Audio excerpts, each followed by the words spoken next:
Ouais, salut les amis, on est en direct du rond-point d'Étampes, Gilets jaunes, et on a la visite aujourd'hui de nos amis Gilets jaunes de Belgique. Donc voilà les amis,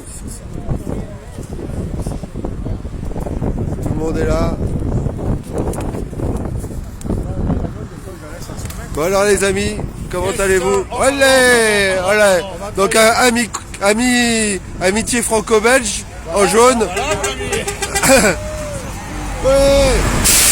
Bon, comment ça va alors? Très content d'être ici, belle dynamique, un chouette rond-point.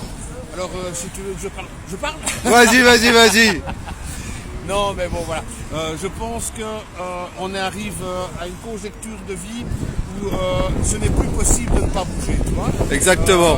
Je pense que tout est là, que ce soit pour nos enfants, pour notre santé, pour notre air, tout est là pour se dire il faut se réveiller maintenant.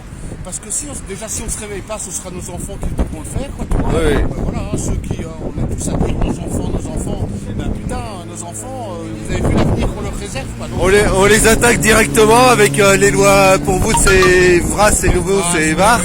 Voilà. Mais ça, tu vois, oui, évidemment que c'est une grosse partie, mais ça fait partie d'un tout. D'un tout, ouais. Faire de nos enfants ce que eux ils pensent de leur monde, quoi. Ouais. Complètement dégénéré, complètement abruti. Et voilà, si nous on fait pas le taf, si on vient pas dire qu'on en a marre de ce système complètement pourri, cadenassé, quoi, Ouais. depuis tellement longtemps, quoi. Alors nos parents, nos aînés ont encore eu des belles vies à l'après-guerre et tout. Ouais. C'est une catastrophe. Donc les gens, putain, réveillez-vous, quoi. Il est temps de réagir. Mais on vous demande pas d'aller affronter la police, c'est pas ça. Regarde, simplement ici des gens qui se réunissent, franco-belges, on discute, on fait de la visibilité et on avance, quoi, peut-être. Et c'est la vraie politique. On parle de la vie, on parle des choses vraies. Pour sortir de l'asservissement. Voilà, exactement. Ces gens-là, ces mondialistes et tout ça, ils veulent nous imposer. On est quoi? On est leur robot, leur main-d'œuvre. Eux, ils nous imposent des choses. Ouais. Et toi, tu peux peut-être un peu nous parler du fait que, au-delà du fait de revendiquer, il faut aussi un petit peu faire un petit peu chacun chez soi un peu de la résilience, un peu ses réserves, un peu d'autonomie. C'est justement ce qu'on était en train de parler, d'avancer dans l'avenir, mais de créer notre avenir. Le grand reset, ça ne sera pas le leur, ce sera le nôtre. Et ça, il faut le créer. On en avait déjà parlé ensemble. Exactement. De la consommation locale, de faire travailler, de faire des cercles courts. Hein, ça nous impose des normes anti-pollution alors que ça fait venir des trucs de l'autre bout du monde. Ou ceux qui nous imposent des restrictions.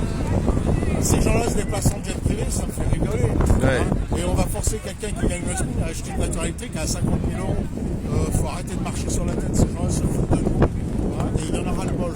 Donc le fait d'être ici, je me sens normal parce que je suis avec des gens qui sont comme moi et qui pensent exactement la même chose. Exactement. Et il y en a ras-le-bol de leur connerie. Il y en a ras-le-bol. Et le fait de se réveiller, notre monde, le prochain, ce sera le nôtre. C'est à nous de le créer.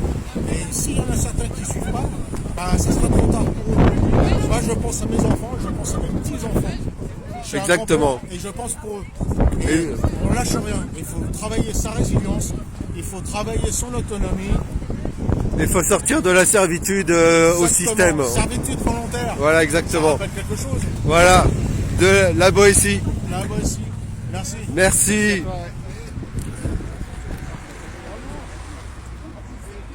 Salut les amis, un petit mot, nos amis belges, on est content de vous accueillir. On est content d'être accueillis. Alors, voilà, on a amené un petit rayon de soleil. Alors, tu peux parler là, tu m'as parlé tout à l'heure que vous faisiez en permanence des actions au niveau local. Oui, de toute sorte. Et ça peut être aussi bien des actions de solidarité envers des personnes déshéritées, sans abri dans la rue. On a eu des actions durant les fêtes de fin d'année qui s'intitulait Ni Noël ni Nouvel An, où on avait décidé de retrouver du sens dans cette période, de se mettre au service des sans-abri de Namur et de donner un coup d'éclairage sur la situation réelle des sans-abri à Namur, parce qu'il y a un déni.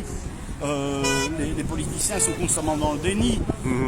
On avait commencé cette action en 2019, je crois, et on avait recensé à peu près 700 sans-abri dans les villes de Namur, la capitale wallonne. Ah ouais, c'est fou. Ouais. Et cette année-ci, en 2025, quelques années après, quelques 6-7 ans après, ça a plus que triplé. Oh là là là là. Et donc on a montré la situation, et alors pour une fois la presse nous a embrayé plat, on a eu des journalistes qui nous ont suivis dans nos actions, qui ont filmé sous les ponts, des gens qui vivaient dans des tentes, dans des situations d'hygiène et de précarité épouvantables, qui ont filmé les maraudes qu'on sait, et qui ont rencontré énormément de sans-abri. On aurait voulu le faire tous les jours, mais c'est impossible parce que, contrairement à ce qu'on dit, il y a beaucoup de travailleurs chez nous dans les Gilets jaunes. Bien sûr. Et bon, on doit reprendre nos vies à un moment donné, mais ce qui se passe durant la période de Noël et Nouvel An, c'est que les associations qui sont en poste tout le temps partent en vacances et ils sont en sous-effectif. Et donc nous, on a assuré une sorte de permanence du 21 décembre jusqu'au 3 janvier, période à laquelle les choses se rétablissent et où les gens reviennent travailler pour venir en aide aux sans-abri, les assos.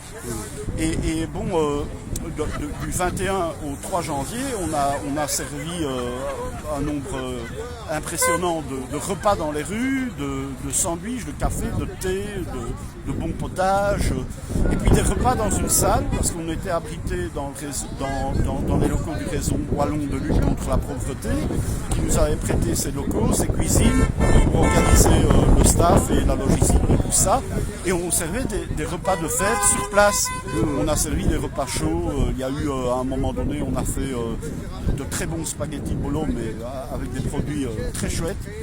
On a fait contribuer des commerçants locaux du circuit court pour que ces gens mangent proprement une fois. Et bon, on a fait plusieurs jours, on a servi des plats chauds dans ce local et dans la rue. On a fait un couscous aux alentours du Nouvel An, on a servi ça chaud aussi plusieurs fois. Donc on fait ce genre d'action, mais on reste gilet jaune. Donc on fait des actions pour égratigner le pouvoir. Pour l'instant, il y a un gouvernement en place qui s'appelle l'Arizona. On a sorti un slogan qui est décrit comme étant Arizona Virus.